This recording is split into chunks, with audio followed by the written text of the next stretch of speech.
as you are talking about, all the different anniversaries and things that you had to deal with, tell us about your families. Who are you missing right now because you're not home, and what does that look like when you guys aren't on the road all the time? Well, obviously it's different for all of us. I've got a beautiful wife, Katie, and a boy, Crew, who's 7, Romy, who's 4, is a girl, and Edie, who's 10 months. Oh, and so last night, my wife sent me this video of, we just did a new video for our new song called Start a Fire, and they were watching it, and she was like all happy, singing along with the video, and then she stopped like halfway through and looked at Katie with like the most sad face in the entire world. I miss Daddy. Oh. So that broke me pretty good last night. So I'm missing all of them, Yeah. We love it, but I'll pass the mic and we'll... Yeah. How about you? How does it work, the whole traveling and family and all that stuff? Yes. Yes. Good answer. See, you should answer. He doesn't speak English. Okay. I'll translate for you. I have an awesome family. I have my wife Amy and my son Liam. He's 2.5. Looks just like me but white. It's Oh.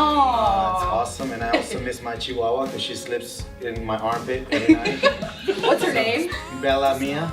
Bella And Mia. sometimes she smells like chili powder for some reason. We got that on tape, right? Yeah. Just to make sure. I go Okay. there. Just making sure. So Awesome. Yeah, I'm married. I have 2 kids, 19 and 12. 19-year-old. He's You look old. too- I was gonna say, but you look too young for a 19-year-old. 19 and 12. And how about for you? And I am one of his children. Lord's Chiefs. Oh, He guys. is my youngest white daughter. Oh, okay. I'm married to my lovely wife, Amber. Okay. And we have a baby on the way. Congrats. Girl, boy? We do not know yet. Are you gonna find it's a out? girl boy. Thinking It's it. a girl, boy. Yeah. Okay. We might leave it a It's an surprise. it right now. Okay. I'm trying not to call it an it, but I still am. That's impossible for a man. Men always. But the answer to your question is, how do we do it? Just a lot of balancing, and a lot of prayer, and a lot of, technology these days makes it a lot easier. Ariel grew up with his dad as a pastor. John's dad is a pastor. His dad traveled everywhere, all over the place. You wouldn't see him for a month because he'd be in Argentina or Spain or whatever. So at least we get to, do FaceTime every day and talk on the phone every day and all that stuff. And in the 40s, when Ariel was growing up, they had Telegram. Yeah, there it is. But it's definitely hands down the hardest part of what we do. And we just mad props to all the band wives out there that are supporting their husbands and making Christian music happen. Yeah. And honestly, for any of you, it's time to be real and raw. Not that you haven't been, but have you ever been like, what in the world are we doing? I'm done with doing this whole band. I just want to be home and have a 9-to-5 cubicle job. Have you ever been in that place?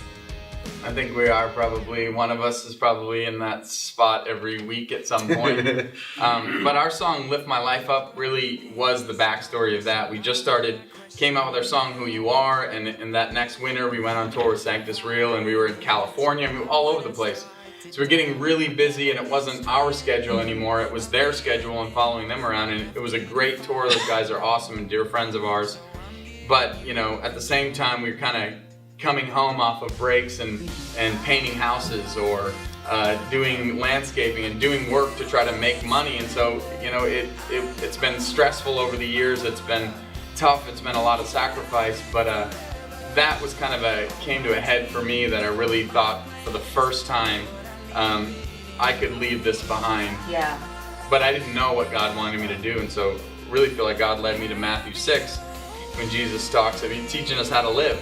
Teaching us how to pray, fast, and He's reminding us that He's going to supply our needs, and giving us examples of how He does in creation. But ends the chapter with saying, seek first the kingdom of God and His righteousness, and all these things will be added on to you. And last verse is saying, don't worry about tomorrow, for today is enough trouble of its own. So I came to the realization then that I may not have all the answers to the hard questions, but what I can do as a pathway to peace is lift my life and surrender to God every day. And that's what we have to do in those kind of times where it doesn't seem black or white. It's just gray, and we're hurting and we're missing, and all of those things. but for God's glory. And we've also found that God gives us the grace we need to get through the things He's called us to do. So there's always hope and peace right around the corner. Well, we appreciate what you guys do and the travel that you have to do. It's Unspoken here at 1049 The River. We love you guys. Thank you so much. Thank you. Safe travels, and thanks for watching.